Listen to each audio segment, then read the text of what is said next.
اللهم لا تؤاخذني فيه بالعثرات وأقلني فيه من الخطايا والهفوات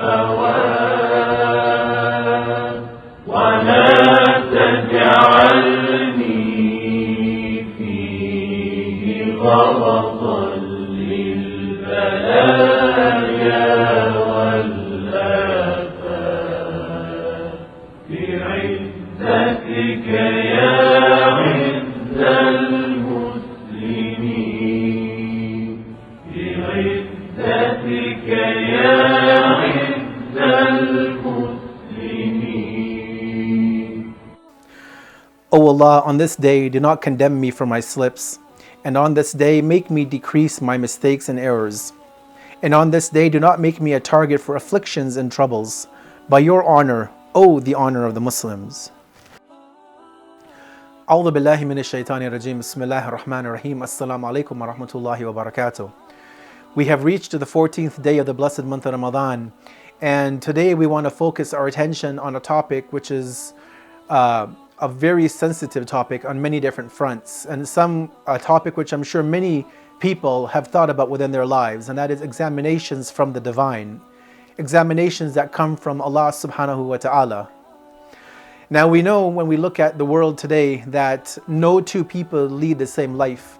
We have people who are living in opulence, who are millionaires, billionaires, perhaps even multi-billionaires, and who apparently have no troubles.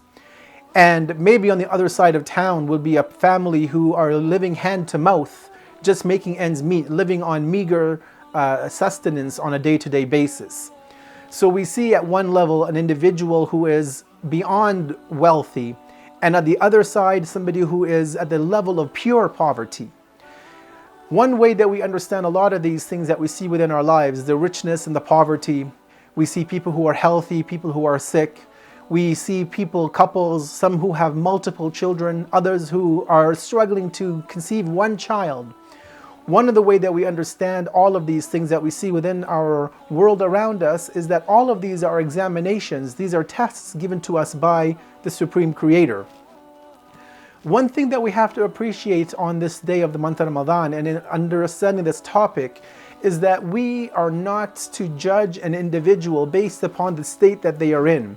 So if I see a person who is, very rich, they have everything at their disposal, whatever they want, they can just go and purchase, whatever they need, they can procure, they can travel around the world. This should not be an indicator to us as believers that that person is blessed by Allah.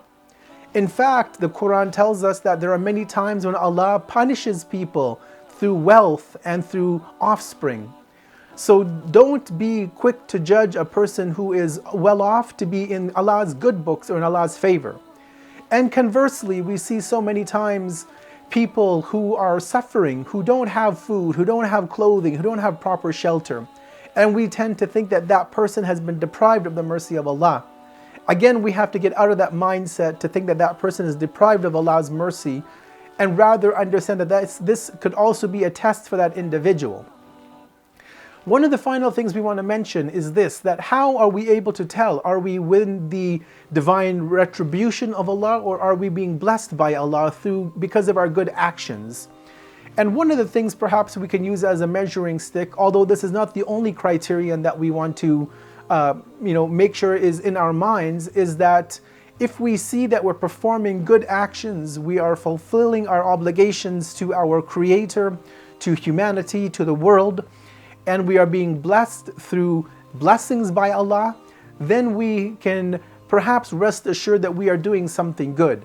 And if we see that we're being even given blessings, despite the fact that we are breaking Allah's rules, we are disregarding His commandments, then we should be careful that perhaps we are being tested by Allah to see how we will react, that even though we break His laws, but He will continue to give us.